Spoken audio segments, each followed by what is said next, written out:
नमस्कार शेतकरी मित्रांनो। तर मित्रांनो, केंद्र सरकारतर्फे मनरेगा योजनेअंतर्गत शेतकऱ्यांना पशुशेड बांधण्यासाठी आर्थिक सहाय्य प्रदान केले जात आहे। या योजनेचा लाभ तुम्ही ऑनलाईन पद्धतीने अर्ज करून घेऊ शकता। या योजनेअंतर्गत 3 जनावरांचे पालन करणाऱ्या शेतकऱ्यांना 75 ते 80 हजार रुपयापर्यंत अनुदान मिळणार आहे। तरी या व्हिडिओमध्ये आपण पाहणार आहोत की मनरेगा पशुशेड योजनेसाठी अर्ज कसा करावा, शेतकऱ्यांची पात्रता काय आहे आणि कोणत्या शेतकऱ्यांना किती अनुदान मिळणार आहेत। त्यामुळे संपूर्ण माहिती या योजनेच्या संदर्भात या व्हिडिओमध्ये मिळून जाईल। तर चॅनलवर जर नवीन असाल तर चॅनलला सबस्क्राइब करायला विसरू नका। चला तर मग अर्ज प्रक्रियेला सुरुवात करूयात।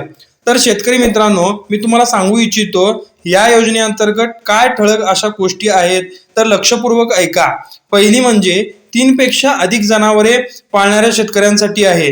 जे शेतकरी 3 पेक्षा जास्त जनावरे पाळतात त्यांना 1,16,000 रुपयापर्यंत आर्थिक मदत मिळू शकते।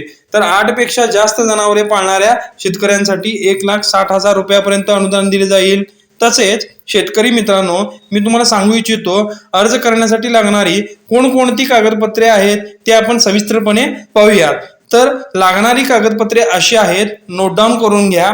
पहिला आहे ते आधार कार्ड, त्यानंतर उत्पन्नाचं प्रमाणपत्र, पॅन कार्ड आवश्यक असेल, त्याचप्रमाणे जात प्रमाणपत्र, पत्त्याचा पुरावा, जिथे तुम्ही राहताय त्या ठिकाणचा पुरावा तुम्हाला लागणार आहे, तो आपल्याला उत्पन्नाचा दाखला, त्याचप्रमाणे जात प्रमाणपत्र आणि पत्त्याचा पुरावा तुम्हाला तहसीलदारकडून तुमच्या मिळेल। त्यानंतर मनरेगा जॉब कार्ड आहे, आधार कार्डशी लिंक केलेलं बँकेचं खातं, म्हणजे मोबाईल नंबर, आधार कार्डला आणि बँकेला जो खातं तुमचं लिंक आहे ते आधार कार्ड तुम्हाला लागणार आहे। त्याचप्रमाणे तुम्ही ईमेल आयडी क्रिएट करू शकता, नेट कॅफेमध्ये जाऊन तुम्ही ईमेल आयडी क्रिएट करू शकताय। त्याचप्रमाणे मोबाईल नंबर, त्यानंतर पासपोर्ट आकाराचा फोटो तुम्हाला लागणार आहे। तर मी आता सांगितल्याप्रमाणे ही सर्व कागदपत्रे पूर्ण असली पाहिजेत आपल्याकडे, तरच या योजनेचा तुम्हाला लाभ मिळू शकतो। तरी याच्यासाठी काय पात्रताची अटी आहेत ते आपण आता पाहूया। पहिले म्हणजे अर्जदार शेतकरी हा भारताचा नागरिक असावा, सोबतच त्याचे वय 18 वर्षापेक्षा जास्त असावे। त्याचप्रमाणे अर्ज करणाऱ्या शेतकऱ्याकडे स्वतःची जमीन सुद्धा असावी। तर शेतकरी मित्रांनो, आता आपण जाणून घेऊयात या योजनेसाठी अर्जाची प्रक्रिया काय आहे।